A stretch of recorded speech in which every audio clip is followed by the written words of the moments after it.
ধান পশ্চিমবঙ্গের প্রধান ফসল এবং এ রাজ্যের কৃষি অর্থনীতির মেরুদণ্ড বলা যায়।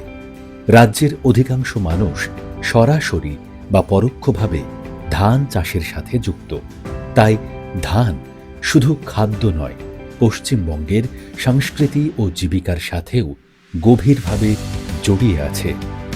কিন্তু অতিরিক্ত রাসায়নিক সারের ব্যবহার মাটির উর্বরতা কমাচ্ছে এবং খরচ বাড়ছে দিনের পর দিন।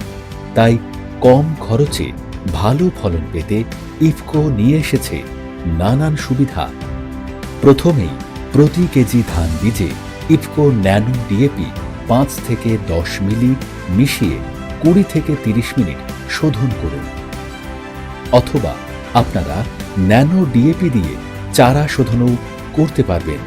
তার জন্য প্রতি লিটার জলে 5 থেকে 10 মিলি ন্যানো ডিএপি মিশিয়ে ওই মিশ্রণে ধান চারার আটিগুলি 20 থেকে 30 মিনিট ডুবিয়ে রাখুন। তারপর বীজ অথবা চারাগুলি ছায়ায় শুকিয়ে জমিতে বপন করুন। এছাড়াও নার্সারি থেকে চারা তোলার 2 থেকে 3 দিন আগে বীজতলায় ন্যানো ডিএপি 4 মিলি এবং সাগরিকা 2 মিলি স্প্রে করা যেতে পারে। চারা রোপণের 30 থেকে 35 দিন পর গাছে পর্যাপ্ত পাতা আসলে প্রতি লিটার জলে 4 মিলি ন্যানো ডিএপি ও 2.5 মিলি সাগরিকা মিশিয়ে পাতায় স্প্রে করুন।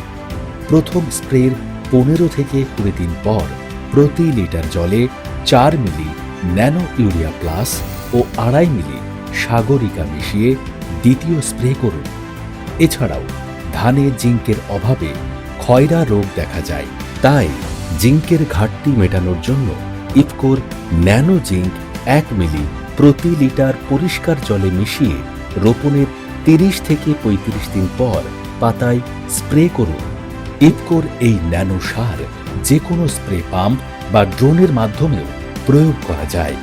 এইভাবেই অর্ধেক মাত্রায় রাসায়নিক সারের সাথে ইফকোর আধুনিক প্রযুক্তির সার ব্যবহার করলে চাষি ভাইদের খরচ হবে কম, ফলন হবে অনেক বেশি।